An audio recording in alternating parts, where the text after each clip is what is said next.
Alright, as you can see by my Decepticon logo hat, we are returning to Transformers Prime today. We're still in the midst of the Relic Hunt mini arc.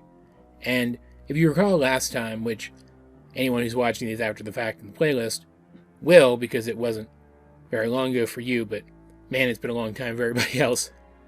If you remember last time, the episode ended with the rest of the coveted Icon database, which has been in the possession of Megatron, being downloaded by the Autobots as well. A triumphant moment soured by the fact that when Bulkhead returns from his relic hunt, he does so with a big smoking crater in his back. And I'm going to preface this review by saying that this was a fine episode. I enjoyed it a lot. Actually, there were aspects of it that I thought were pretty great, but not much happens here. It's a character episode for Bulkhead, kind of. It's a character episode for Fowler, kind of, which is nice. We don't get enough of their characterization, I think, either one of them, honestly. But for the most part, this was just kind of a blockbustery, stuff happens, action-heavy kind of 20 minutes of television. And what's most frustrating about it is, and this is a spoiler for the very end of the episode, and I apologize for that, the episode also ends with Bulkhead coming back through the ground bridge to base after having completed his relic hunt with the smoking crater in his back. So, after 20 minutes of television, we still don't know if he's okay. And like I do, but looking at this from the perspective of somebody who's watching this first run, which I don't remember this episode, so I don't know that I caught it first run. It's kind of interesting to me, I think. Because there's a character in this who I had forgotten was even a thing in the show. That we'll talk about that in a minute. It's not important to this specific point. But I can imagine to people watching this first run, especially fans of Bulkhead, this episode had to have been infuriating. Because the episode even frames itself like this is Bulkhead's last hurrah. Like he's going to die in this episode. I bet there were whole fans of this show who straight up thought that Bulkhead was dead by the end of this episode. Which is just nuts. The episode, of course, opens with some recontextualization, showing some more details of the Autobots splitting up to go after the 4 relics than we saw before. We get to see Bulkhead head out on his own. Which, I mean, aside from Optimus, if there's any individual field unit among the Autobots who doesn't need backup most of the time, it's Bulkhead. So it makes sense that he would go on his own when other characters would be paired up with other characters. Like, he doesn't even take Miko with him this time, which is a good thing, because one, she was used better in the first episode of this mini-arc, I think it was. Because she was needed to interact with actual people, you know. And also, Bulkhead was heading to an area very near to a volcano.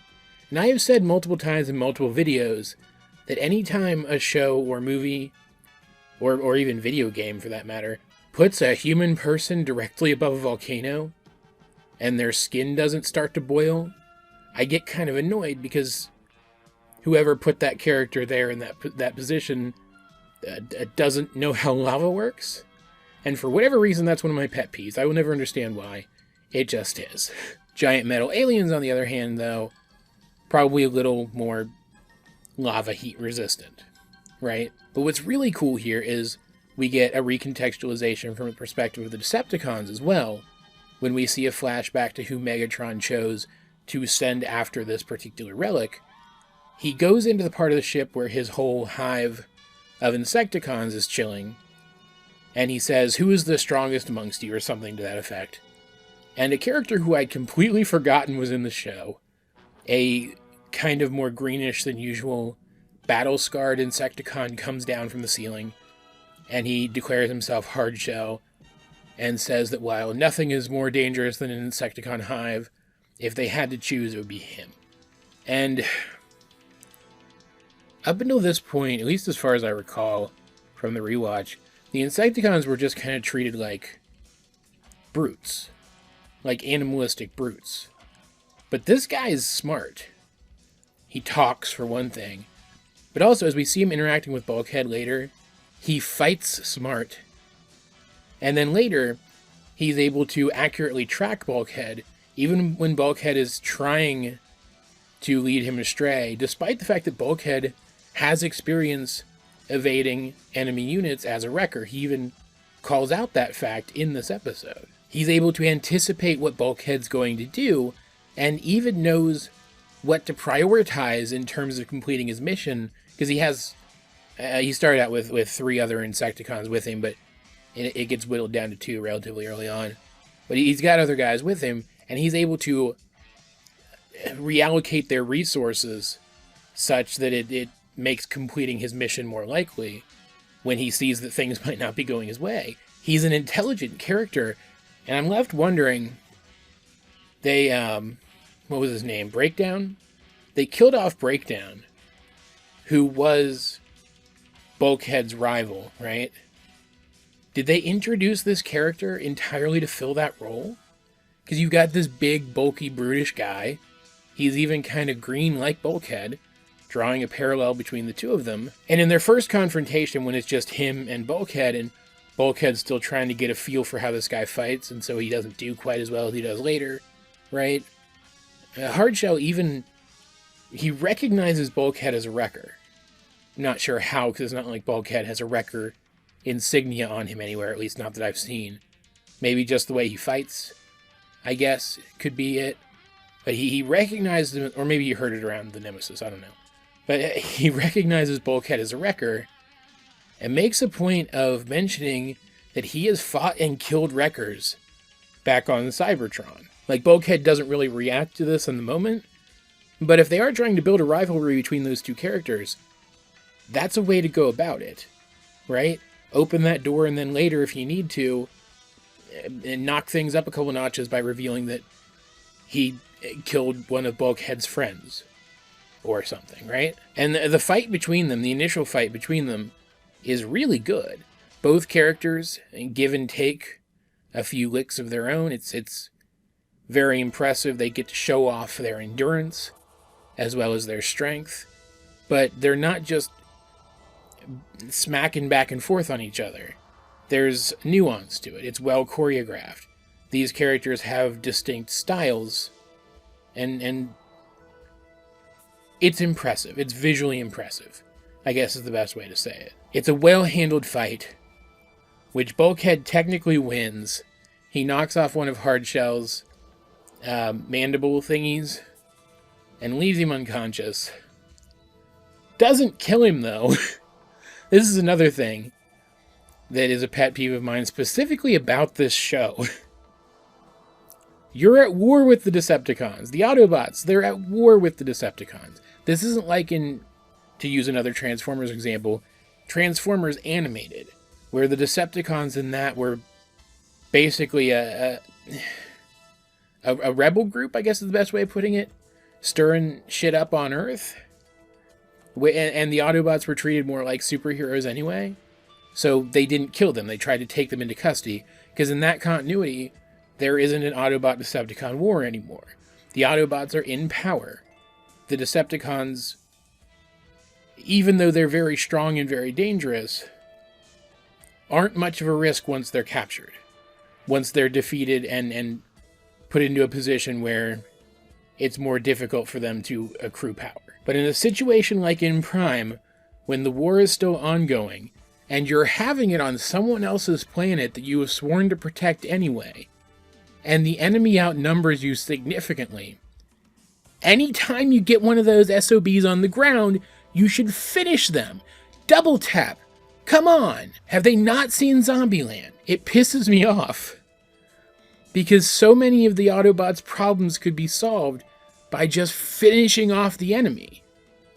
And I know for a fact that Optimus would not be wholly opposed to this, at least not anymore, because he had a similar revelation about Megatron recently. It was part of his character arc. And Hardshell agrees with me.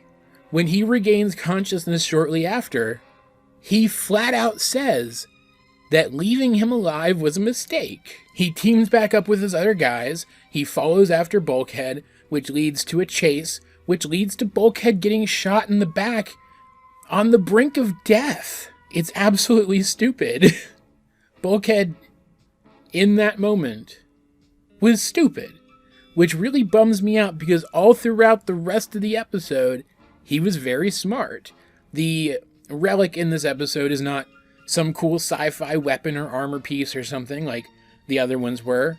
It's something called Toxn, Toxic Energon, a name which I like way more than Synthen, because it sounds like toxin, and you guys know how I like plays on words. But Toxn, coming in contact with it, causes weakness and then eventual paralysis and then death in Cybertronians. And they cannot let Megatron get this, because he found a way during the war to refine it into a biological weapon that he used to destroy an entire unit of Autobots. If he's able to refine this into another instance of that weapon, he could take out all of the Autobots on Earth at once. If he could get them all in one place. But the point still stands. This absolutely cannot happen. And on top of it, it's also too dangerous to bring back to the base. Because one, then it would still exist and still be a danger, but also there's the chance that somebody could be exposed back at the base. And again, this stuff kills you. It takes a little while, but it kills you. So Bulkhead, because he is a genuinely good guy and a frickin' hero, decides he's going to climb to the top of the volcano, walk out over the partially hardened lava to a place where you can still get to the unhardened lava, and he's going to chuck that thing down into the lava and melt it and destroy it. And he's going to do that by carrying it up the frickin' mountain, which will expose him to it, risking his own life in order to protect the people he cares about and keep the Decepticons from harming anyone. It's really frickin' cool. It also leads to probably the most tropey moment in the episode, though, where they do the thing where he's talking to Fowler through the whole thing, and I'll talk about that in a minute. But Fowler's like, you've been through worse than this. And he's like, he does the thing like, I don't think so. Not even the Scraplets were this bad, which he's objectively wrong. The Scraplets were way worse than this. And again, it's very tropey, but it's handled well. They pull it off well in this show. The show does it justice. And then they do the other thing where it's like, well, think of what you have to live for, or whatever, And he remembers, he has people to live for. And we get a montage of scenes where he recalls his friendship with Miko. And they're very cute scenes, and it was genuinely touching. Not like super touching, because this is still like a action blockbuster style episode. And it was still kind of tropey. But again, it was a trope handled well by the episode. It wasn't like it was objectionable to sit through it or anything. And I do really like Miko and Bulkhead's interactions. So at the end of the day, seeing the clips over again was enjoyable. At this point, he's already killed one of the Insecticons. He left some of the Toxn in the carrying case that it was initially in, with a grenade underneath it, propping the rest up, hiding the grenade, so that when they go to try to recover it, their grenade goes off and blasts the Toxn into one of the Insecticons like shrapnel. It was a very clever kill.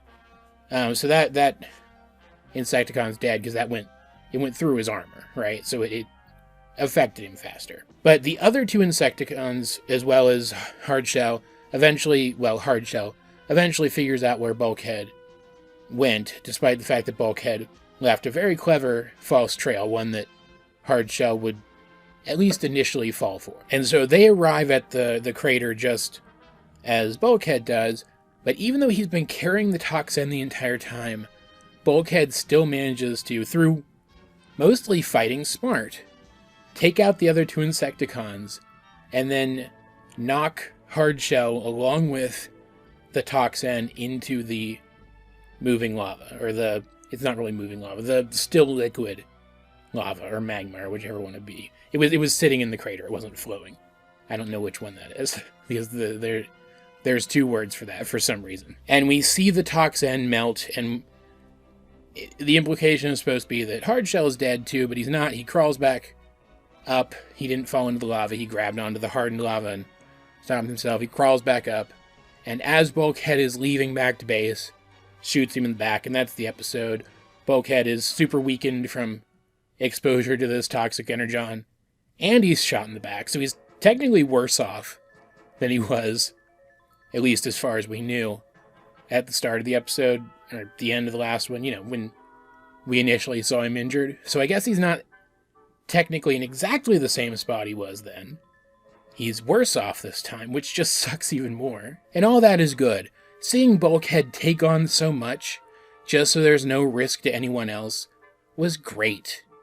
Like, I don't hate his character or anything, but most of the time I'm kind of indifferent to him compared to some of the other characters. Like, he's still a good character, I still like him, but I'm not as concerned with following him as I am the others. But this episode, man, it made me want to watch him succeed, right? It was very well done.